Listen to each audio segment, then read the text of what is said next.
ఇలా తాలింపులో ఒక కప్పు గోధుమ పిండిని వేసుకుని సాయంత్రం సమయంలో పిల్లలకు 10 నిమిషాల్లో ఎంతో తేలిగ్గా చేసుకునే ఒక మంచి రెసిపీని నేను ఈ వీడియోలో చూపిస్తున్నాను. దీనిలోకి మనం వాడే పదార్థాలన్నీ కూడా దాదాపుగా ఇంట్లో ఉండేవే, చేసుకోవటానికి తేలిక, రుచి కూడా బాగుంటుంది. ఇవి వేడివేడిగా టొమాటో సాస్తో తింటే రుచి చాలా బాగుంటుంది. Welcome to Vantalammi. నేను మోనిక. మీరు కనుక ఈ ఛానల్ను మొదటిసారిగా చూస్తున్నట్లయితే తప్పకుండా సబ్స్క్రైబ్ చేసుకోండి. ఇవి చేసుకోవటానికి ముందుగా స్టవ్ ఆన్ చేసి ప్యాన్లో ఒక స్పూన్ నూనెను వేసుకోండి. దీనిలో ఒక స్పూన్ జీలకర్ర, ఒక రెమ్మ కరివేపాకు, 2 పచ్చిమిర్చి సన్నటి తరుగును వేసుకుని వీటిల్ని కొద్దిగా వేగనివ్వండి. పచ్చిమిర్చి కాస్త వేగిన తర్వాత దీనిలోకి ఒక ఉల్లిపాయ సన్నటి తరుగును వేసుకోవాలి. ఈ ఉల్లిపాయను కూడా కాస్త వేయించుకోవాలి. ఉల్లిపాయ మనకు పూర్తిగా వేగాల్సిన అవసరం లేదు. ఇలా సగం వరకు వేగిన తర్వాత దీనిలోకి ఒక స్పూన్ అల్లం వెల్లుల్లి పేస్ట్ను వేసుకోండి. వేసుకున్న అల్లం వెల్లుల్లి పేస్ట్ పచ్చివాసన పోయేంత వరకు దీన్ని కలుపుకుంటూ అడుగు మాడిపోకుండా వేయించుకోవాలి. అల్లం వెల్లుల్లి పేస్ట్ మంచిగా వేగిన తర్వాత దీనిలోకి 2 టమాటోల సన్నటి తరుగును వేసుకోండి.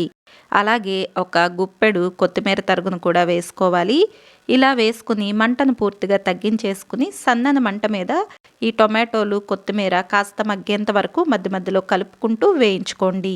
టొమాటో ముక్కలు కాస్త మగ్గిన తర్వాత దీనిలోకి ఒక స్పూన్ కారం, పావు స్పూన్ పసుపు, అర స్పూన్ ధనియాల పొడి, పావు స్పూన్ గరం మసాలా, రుచికి తగినంత ఉప్పును వేసుకోవాలి.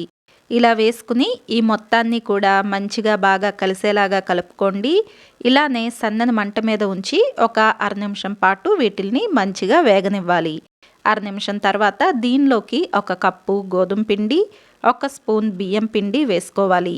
ఇలా వేసుకుని ఒకసారి ఈ పిండి మొత్తాన్ని బాగా కలిసేలాగా కలుపుకున్న తర్వాత స్టవ్ ఆపేసి ఒక అర నిమిషం పాటు ఇలానే గరిటెతో మంచిగా కలిసేలాగా కలుపుకోండి. ఈ పాత్రను స్టవ్ పై నుండి దించేసి దీనిపైన ఏదైనా మూత పెట్టుకుని ఈ పిండి కాస్త చల్లారేంత వరకు ఒక పక్కన పెట్టుకోవాలి. పిండి కాస్త చల్లారిన తర్వాత మూత తీసి ఈ పిండి మొత్తాన్ని వీడియోలో చూపిస్తున్నట్లుగా ఇలా మంచిగా కలుపుకోవాలి. దీనిలోకి ఇంకా నీళ్ళేమీ వేయాల్సిన అవసరం లేదండి. నిదానంగా దీన్ని ఇలా కలుపుకునే కొద్దీ మనకు చపాతీ పిండి ఎలా దగ్గరకు వచ్చేస్తుందో ముద్దగా అలా వచ్చేస్తుంది. ఒకవేళ మీకు పిండి మరీ పొడి పొడిగా ఉండి ముద్దకు రావట్లేదు అనుకుంటే మాత్రమే ఒక స్పూన్ నీళ్లను వేసుకుని కలుపుకోండి. ఇలా పిండిని ఒక నిమిషం పాటు కలుపుకుంటే వీడియోలో చూపిస్తున్నట్లుగా ఇలా ముద్దగా వస్తుంది. అప్పుడు చేతులకు కొద్దిగా నూనె రాసుకోండి. పిండిలో నుండి ఒక నిమ్మకాయంత సైజులోకి ముద్దను తీసుకోండి. ఈ ముద్దను ఇలా గుండ్రంగా చేసి అరచేతిలో వేసుకుని కొద్దిగా నొక్కిన తర్వాత అంచులను వీడియోలో చూపిస్తున్నట్లుగా ఇలా నొక్కుని గుండ్రంగా వచ్చేలాగా తీసుకోండి. ఇలానే మిగిలిన పిండి మొత్తంతో కూడా చేసుకోవాలి. వచ్చేసి మరీ మందంగా కాకుండా మరీ పల్చగా కాకుండా ఉండేలాగా చూసుకోవాలి.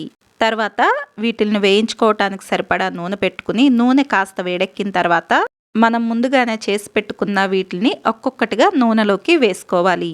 నూనె మరీ వేడెక్కాల్సిన అవసరం లేదు, కాస్త కాగితే సరిపోతుంది. అలాగే మంట అవసరాన్ని బట్టి మీడియం ఫ్లేమ్లో నుండి లో ఫ్లేమ్లోకి మార్చుకుంటూ వీటిని వేయించుకోవాలి. ఇవి నూనెలో వేయగానే కదపకుండా కాస్త రంగు మారేంత వరకు అలా వదిలేసేయండి. కొద్దిగా రంగు మారటం మొదలైనప్పుడు రెండో వైపుకు తిరగేసుకోండి. ఇలా రెండు వైపులా మంచి రంగు వచ్చేంత వరకు వీటిని వేయించుకుని తీసుకోవాలి. ఒకవేళ పెద్ద మంట పైన చేసుకుంటే మనకు పైన ఊరికే రంగు మారిపోతుంది, లోపల మొత్తం పిండి పిండిగా ఉంటుంది.